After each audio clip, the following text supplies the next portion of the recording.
There's a new kind of fear quietly shaping business decisions in 2026, and it's not the fear of failure. It's not even the fear of losing money. It's the fear of getting stuck in the middle, not the leader, not the cheapest, not the most innovative, not the most stable, just somewhere in between. And for companies today, that middle ground is becoming one of the most dangerous places to be, because being in the middle used to be safe. If you weren't the best, you could still compete. If you weren't the cheapest, you could still attract customers. There was room for businesses that were good enough across the board. But that space is shrinking. Markets are becoming more polarized, customers are becoming more selective, and competition is becoming more defined. You're either clearly offering something unique, or you're competing on price. You're either building strong loyalty, or you're constantly fighting for attention. The middle is losing its power, and companies are starting to feel it. To understand why, you have to look at how consumer behavior has changed. Today's customers are more aware, more informed, and more selective than ever before. They know their options. They compare prices, features, experiences. And when they make a decision, they tend to lean toward extremes. If they want quality, they go for the best. If they want value, they go for the cheapest. What they're less interested in is the in-between, a product that's not clearly premium, but not clearly affordable either, becomes harder to justify.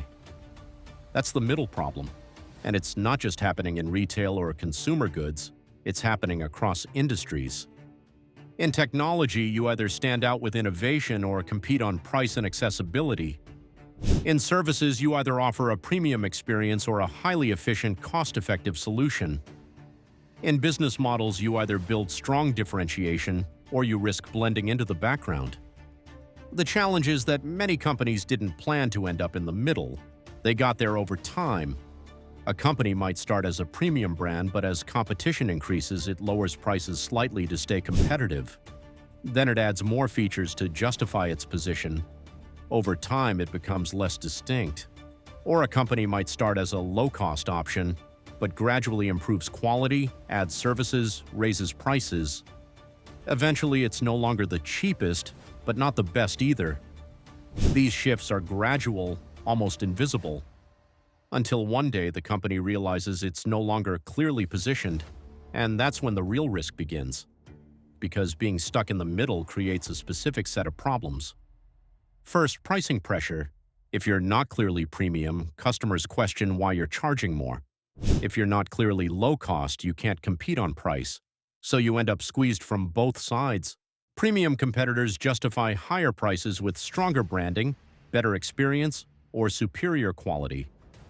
Low-cost competitors win on affordability and simplicity, and the middle player struggles to explain its value. Second, weaker customer loyalty. When your positioning isn't clear, customers don't form strong attachments. They're more likely to switch, to experiment, to leave when something slightly better or cheaper appears, because there's no strong reason to stay. Third, internal confusion. When a company sits in the middle, its strategy becomes harder to define. Are we focused on quality or efficiency? Are we investing in innovation or cost reduction? Are we targeting high-value customers or broad markets? Without clear answers, decision-making becomes inconsistent, and that inconsistency spreads across the organization. That's why companies are becoming increasingly afraid of this position, not because it leads to immediate failure, but because it creates slow, steady decline. It's the kind of problem that doesn't show up all at once. Revenue might still be stable, customers might still be coming in, but over time, margins get squeezed, growth slows down, competition feels stronger, and the company struggles to regain clarity. So what are businesses doing to avoid this? They're making sharper choices. Instead of trying to appeal to everyone, they're narrowing their focus. Some are doubling down on premium positioning, investing in brand, quality, and experience, raising prices but also raising perceived value. Others are moving toward efficiency, streamlining operations, reducing costs, and competing more aggressively on price. But very few are trying to stay in the middle. Another strategy is differentiation. Companies are looking for ways to stand out that aren't purely based on price or quality. It could be a unique product feature, a specific customer experience, a niche market focus, something that makes them distinct enough to avoid direct comparison. Because once customers start comparing directly, the middle position becomes much harder to defend. There's also a growing focus on clarity, clear messaging, clear value propositions, clear identity. Companies are working harder to answer a simple question: why should someone choose us? And if that answer isn't obvious, it becomes a priority to fix. Interestingly, this fear of the middle is also influencing how companies grow. Instead of expanding into every possible segment, businesses are being more selective. They're avoiding moves that dilute their positioning, because growth that pulls you into the middle can weaken your entire strategy. This is why some companies are even pulling back from certain markets or products, not because they failed, but because they didn't fit. Because staying focused is now seen as more valuable than being everywhere.